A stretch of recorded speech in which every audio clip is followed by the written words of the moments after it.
From KUNC and the NPR network, this is In The NoCo. I'm Erin O'Toole. A new tool in the fight to eradicate a fish that's been causing havoc in some of Colorado's mountain streams. Brook trout are a non-native species introduced in the state more than a century ago. They breed prolifically and edge out many native fish species for food and other resources. Over the decades, brookies have steadily pushed out Colorado's native cutthroat trout. Now, scientists and wildlife officials are trying a new approach that involves altering the very biology of the brook trout. Reporter Michael Booth covers the environment for the Colorado Sun. He joined me to talk about this new strategy to restore some native ecosystems and how it's already shown promising results. For listeners who may not follow fish news all that closely, Michael, why are brook trout such a threat to Colorado's native cutthroat trout? Well, brook trout, when the miners and all the other settlers who fished out every stream up in the high country back in the 1870s, 1880s, 1890s, they just took everything because they needed cheap food and there was nothing left. They had the brilliant idea of people coming from the East Coast. Well, let's restock it. We know how to do that. So they brought brook trout, which are native to the East Coast and the upper Midwest, brought them in milk cans, sloshing with water on trains. And when they got to a railroad bridge somewhere in the Colorado Mountains, they just dumped them over the side and said, good luck to everybody. Wow. So the brook trout, unfortunately, their timing biologically is a little bit different than our trophy species, which is cutthroat trout. There's a few different species of cutthroat in Colorado, but they're on a different timing, and they just eat everything before the baby cutthroat can really get going on their schedule.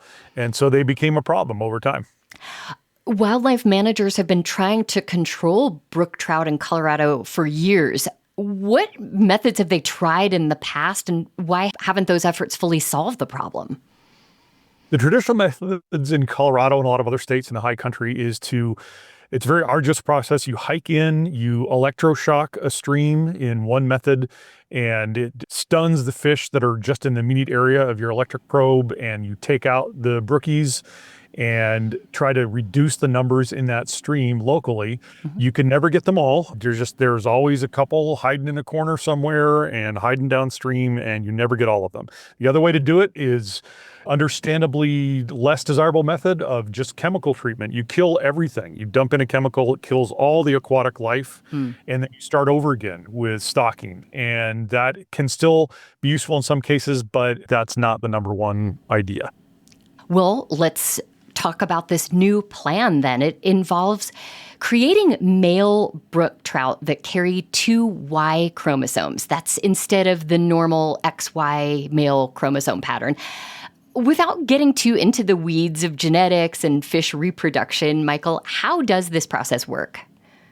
The phrase that they use that's sort of evocative and visceral for everybody to understand is Trojan trout. And what these brook trout are bringing with them into the wild is the gift of their own obsolescence. So they've been bred so that they are only producing male eggs.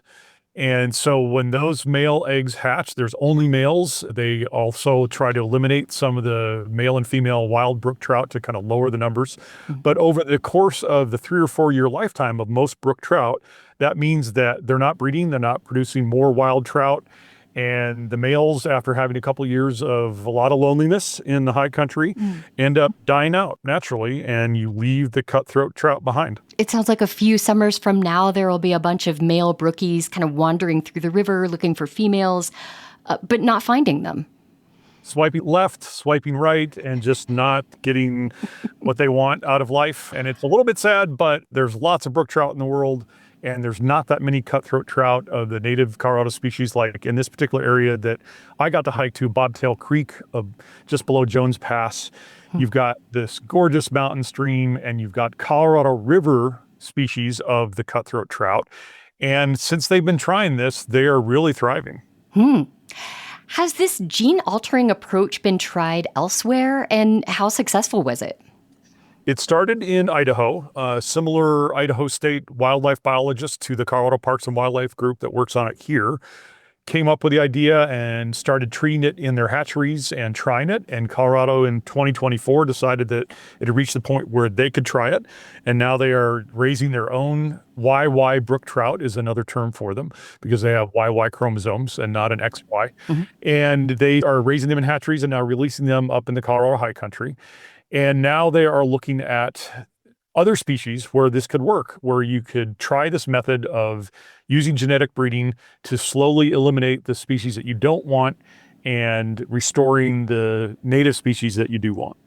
You mentioned the first batches of these male-only brook trout have already been released. How long do wildlife biologists expect it to take for brook trout to be gone from Colorado streams? They think in Bobtail Creek and Steelman Creek, which is up near Jones Pass and feeds into Williams Fork and then the Colorado River, that by 2027, they really should be pretty much free of brook trout. They took some surveys to try to put some numbers on it. And before they started doing this treatment years ago, they captured 38 cutthroat trout in one survey and 541 brook trout. So obviously the brook trout were really winning that battle. Yeah. In the same area, later on, after they tried a couple of years of this treatment, they found 904 cutthroat and 216 brook trout. So they're reaching that tipping point where there's just no going back. And the brook trout will eventually soon be away from Bobtail Creek completely. Brook trout's days are numbered, it sounds like. They are. You know, generations of fishermen have known the brook trout to be a feature of Colorado waterways. Is anyone going to miss the brook trout? There may be some, but there are a lot more anglers who think that cutthroat is a great trophy, and they understand more and more that what you want as much as possible is a native species in the native place. And as the biologist said, you know, there's a great place for brook trout in other places, especially back on the East Coast. And they're not anti-trout, they're just pro-native species. And it's good for the biology, it's just good for the environment. And so they are trying to be thoughtful about how they go about managing these wild areas. This strategy sounds really promising, but let's be real. There are plenty of examples of scientists trying to mess with nature, and it goes very wrong. What are the biggest risks or maybe unintended consequences that biologists are worried about here? We always ask that because at the Sun, we've followed all kinds of species, whether it's tamarisk or a weed that's a flower somewhere else, or a fish species that somebody brought in because at the time it seemed like a great idea. And generations later, you find out that it completely took over everything because there's no natural predators. And we asked the biologists this, and they're fully aware of it. The science gets better every year. I'll read a quote from John Ewart, who's one of the great biologists in Colorado who works on this. He says, every generation does what they believe to be the greatest, the right thing to do based on the entire sum of human knowledge at that point. And that's what they do. He says, we try to look ahead and see what the consequences could be, and we still think this is the best route. Michael Booth covers the environment for the Colorado Sun. You'll find a link to his story about the eradication of the brook trout from Colorado streams in our show notes and at KUNC.org.